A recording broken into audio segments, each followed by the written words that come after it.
guys, Susan Goss here with Tangible Truth Podcast. We have chosen for the best of for the month of December some of your favorite podcasts from many of our seasons. Some from season 1, some from season 3, and I can't wait for you to hear them. They're great. God has used this podcast in so many practical ways, and we just hope that you enjoy and learn and apply in tangible ways throughout this season. Love you and Merry, Merry Christmas. See you in January. When you and I get into God's business, He allows consequences for that, of which we will talk later. Yeah. But we were never designed to carry His load.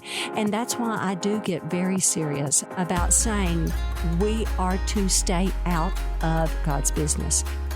Hi, I'm Carrie Korn, a brand new therapist. And I'm Susan Goss, a seasoned therapist. Susan has been my mentor for years. And we love talking about therapy, faith, and relationships. So join us as we share some tangible truths with you.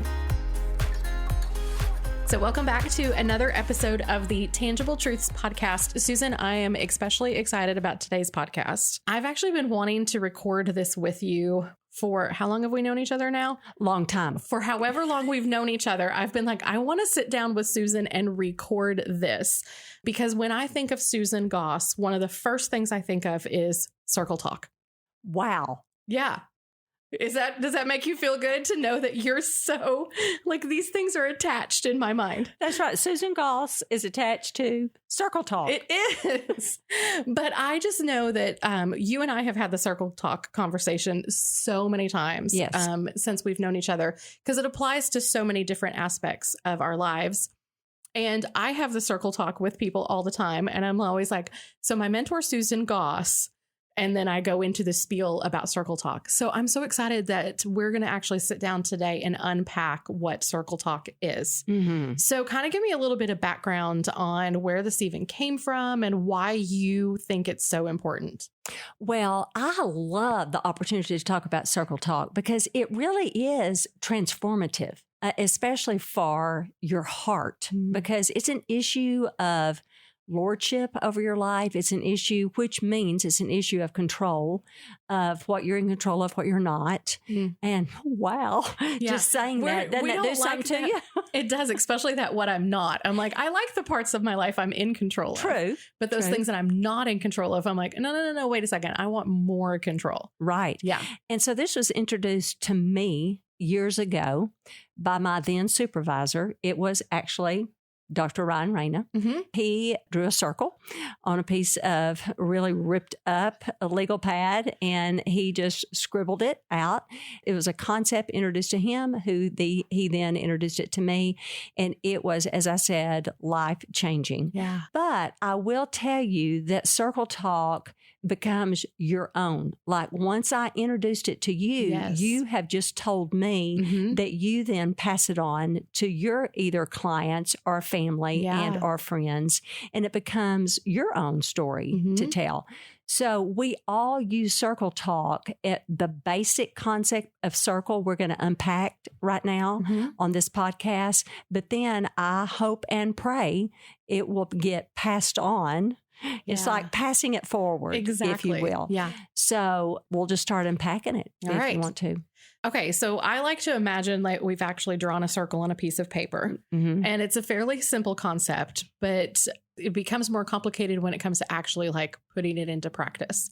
So tell us, we've got the circle on the paper, and then inside the circle is one thing, and then outside of the circle is something else. Yes. So in your mind, you have a circle, and that circle is yours. So if you draw that circle, you are 100% in control of your own circle, which already that should relieve us. Yay. I'm 100% in control of something. And outside of that circle is God's business. And Carrie, we are to stay out of it. And I may have you say that with me. I was just thinking, I'm like, okay, every time, and I've heard you give this talk so many times, but every time you get to this part of we are to stay out of God's business, you get so serious. And there's a reason for that, isn't there? There is. Yeah. Because you and I, the audience listening, we were never designed to carry God's load. That's a huge statement. And it's also a huge relief, isn't it? It is a humongous relief. Yeah. And it's what the circle is all about. Yeah. When you and I get into God's business, He allows consequences for that, of which we will talk later. Yeah. But we were never designed to carry His load. And that's why I do get very serious about saying we are to stay out of God's business. So getting back to our circle that we're 100% in control of. So I'll use myself as an example. Okay. I am married. Yes. So we're going to put a big M in that circle. Yeah. I do have children. So we're going to put a C underneath the M. Yeah. And that I am a therapist who sees clients. So I'm going to put a C under that for clients. And now we're going to go back and put a big X on the M, because my marriage does not go in that circle, because, Carrie, I am not 100% in control of my marriage. Right. We're going to put a big X on that C, because I can assure you, Carrie, I am not 100% in control of my children. Don't you wish you were? I do, but I'm not. Right. And I am not 100% in control of my clients. Right. And what I am 100% in control of, and the way the circle works, I am 100% in control of wifehood. So that's what would be written inside the circle. Right. But there would be an arrow drawn outside the circle into God's business. Yes. My husband's name, which is Steve. Yes. And the way the prayer would go is, God, what does wifehood look like for me as it relates to Steve? So 100% in control is wifehood as it relates to Steve. My children, my adult children, are Chad and Jake. What does motherhood look like for me as it relates to Chad? Right. Which is different, Carrie, as it relates to Jake. Exactly. And you have 4 children. Right. So your prayer, God, what does motherhood look like for me as it relates to, and you name all 4 of your children, because there are different needs for all of the children. And your era for all 4 of your children is in God's business. And my 2 are married. So I've got daughter-in-laws. Their names are in God's business. That is how the circle works. Mother-in-law-hood. You know, it's sister-in-law-hood. You add hood literally on the end of whatever relationship it is. It is. If you're single, it's friendship-hood. Right. It's bosshood. It's whatever. And for my clients, my career, it's whatever amount of time that I have my clients, that is what I'm 100% in control of. At Tangible Truth, we even have these T-shirts. I love the T-shirts. Every time I wear one of these T-shirts out in public, I get stopped.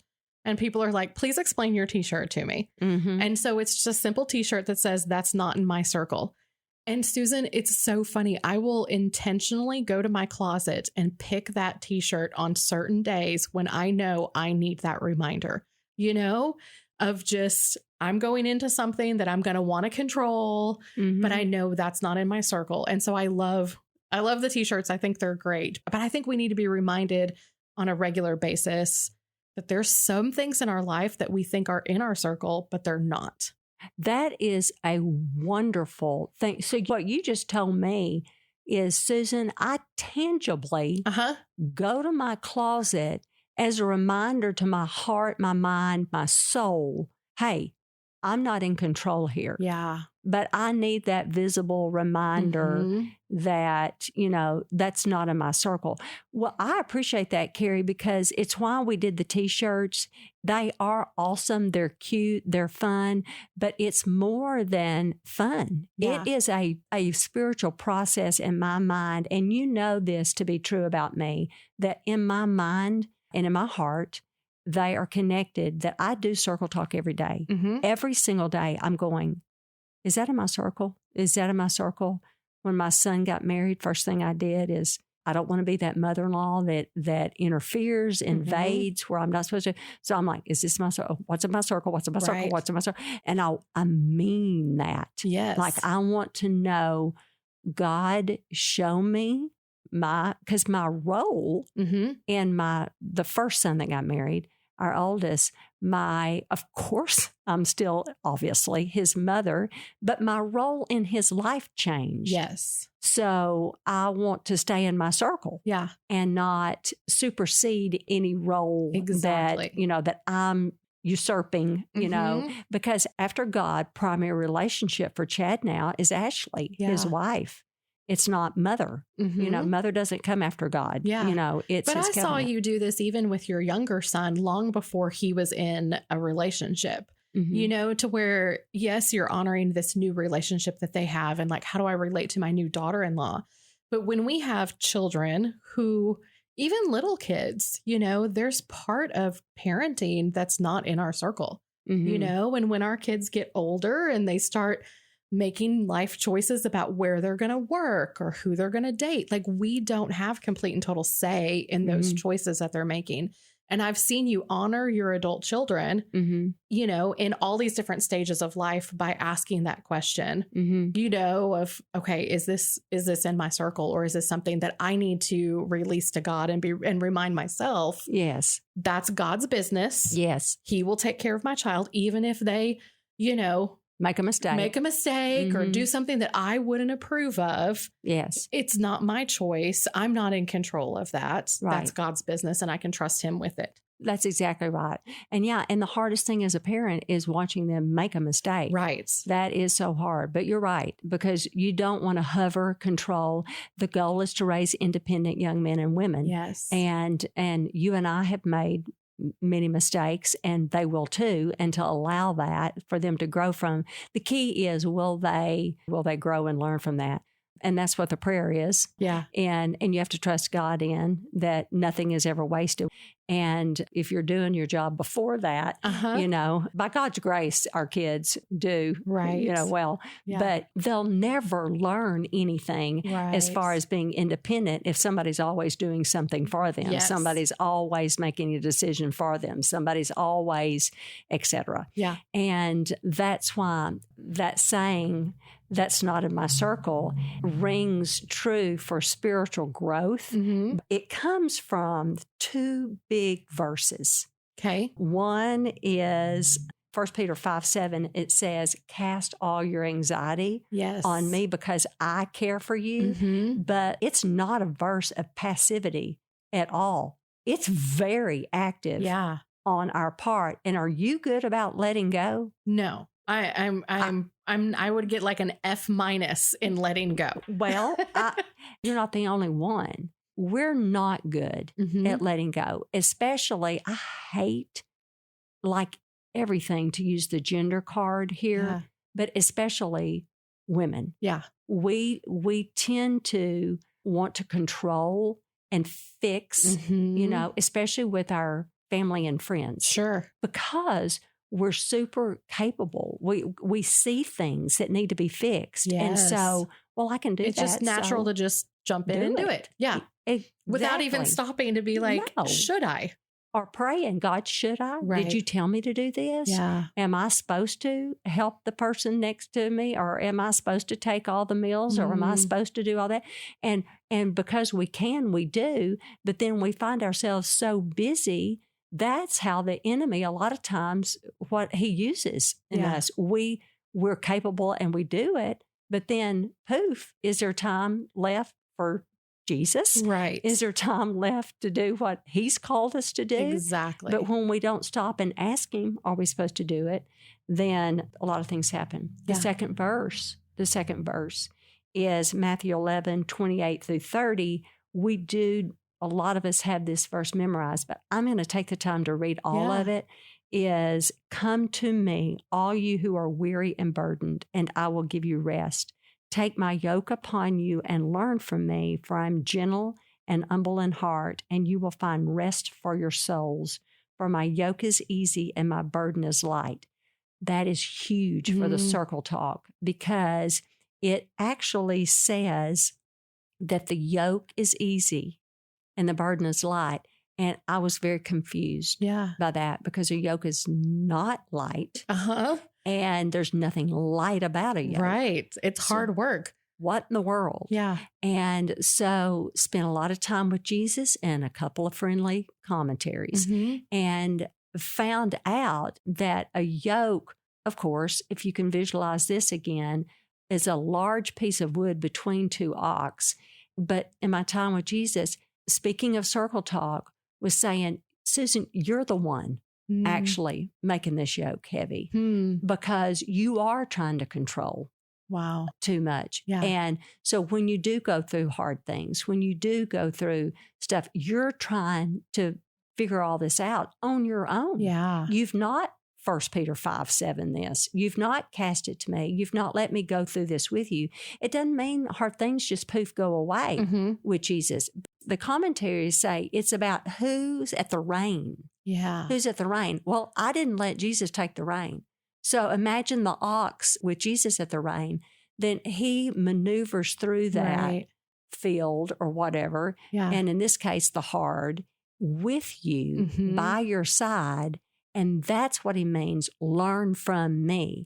Now my yoke is easy, the burden is light. And then that verse makes so much sense to me. Like it's perfection. But when we're the ones that take the reins, when we're the ones trying to take control of what's God's business, then it's horrible. Everything gets hard and we're stressed out. And you talked earlier about we're supposed to stay out of God's business, because if we don't, there's consequences when we get into God's business. And that's one of them, is like everything becomes harder. Everything becomes harder.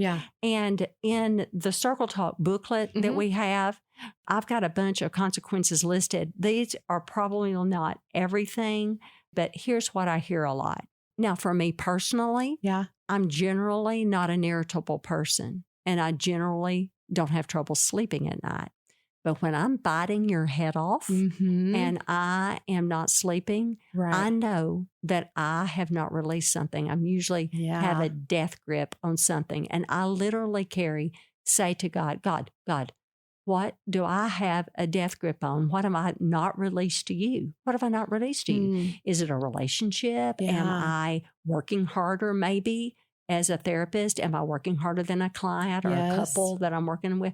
Have I not released that to you? Because I'm generally really good about releasing all of my stuff at work to God. So is it that, or is it, like I said, something with a family member or a friend, something? What have I not released to you?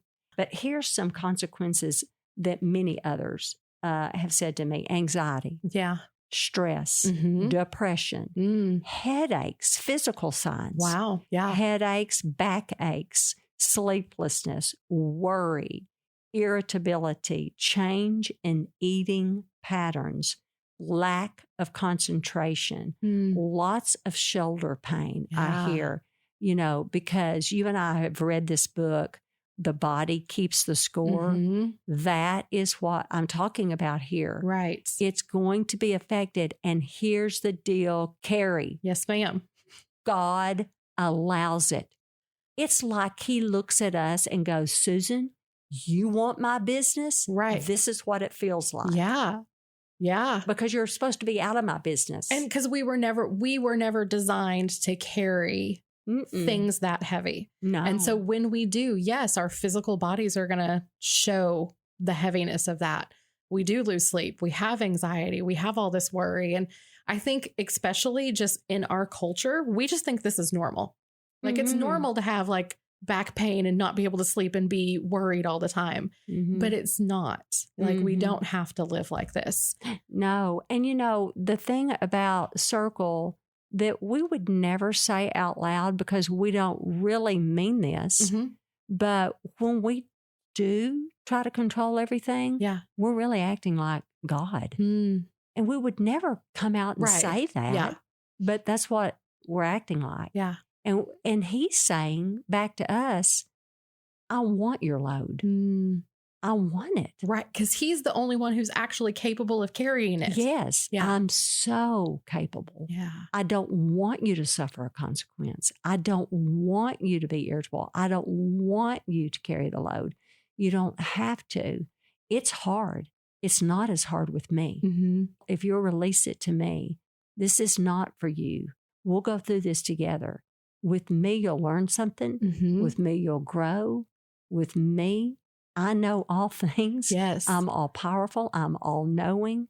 You don't know what you don't know. Remember that saying that we always, but he does know. Yeah. And he's capable of carrying the things that we can't. That's right. Yeah. And he knows my children better than I do. He knows my husband better than I do. Yeah.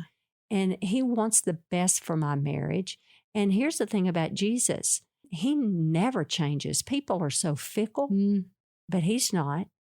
He's the rock that never changes, and you can trust him. So learning to release to the one that never changes is who you're releasing to. And I think there's going to be a part 2 that we're going to be able to give very specific examples if our listeners want that. And I've got a very specific example of how this affected me, our family, and it was life-changing. Yeah. But what I will say in essence about circle is it changes as far as heart from a me controlled heart to a God controlled heart. Yeah. And you know it too when you release, like, is this in my circle? This, and you don't use that phrase lightly. You don't just go, no, that's not my circle. That's not my circle. You just don't go around saying that all the time and not know what you're saying. Yeah. It's a true transformative from a me to a God. Okay, so there's so much more to circle talk. Oh, and we did not have enough time to get into it all. Wow. In one day, which is sad because I could talk to you about this all. And we've had multiple hour-long conversations about circle talk. But just a reminder, okay, what is in our circle, we have 100% control of. So if it's something that you don't have 100% control of, then it's not in your circle. Everything outside of that circle is God's business, and we are to stay out of it. Out of it. And you got to do a lot of praying about what's in your circle. Yes. A lot. Yeah. So every week we like to leave you with a tangible takeaway. And I think this week's is really easy. It's just to start to ask that question on a regular basis. Is this in my circle? And if it's not, to begin that process of surrendering, of just being reminded, okay, hey, that's God's business. God, can I trust you to give this to you and to leave this with you? And I know when I started asking that question, is this in my circle? There were so many things that I was like, okay, wow, I thought that was in my circle, but it's not, you know? And so it's really eye-opening and can be life-changing as well. So yes, tangible takeaway today, start asking the question. And if they want to start reading about the circle, where can they get this? Yes. If you go to tangibletruthministries.com under the resources tab, we've got the Circle Talk book. We might even have some Circle Talk t-shirts that you can get too. So you can, you know, start. I'm not saying wear it to the next family gathering, but I have worn some to family gatherings before. And it was helpful. Just going to throw that out there. And so next week, we are going to dive in a little bit more to circle talk. Susan and I both have some examples of how this actually works relationally. In those sticky places where it can be hard. I think that really brings circle talk full circle. Yes. Did I just say that? You did. Okay. Good job. Okay. All right. We'll see you next week. Bye. Thanks for listening to the Tangible Truth Podcast, part of the KLRC Podcast Network.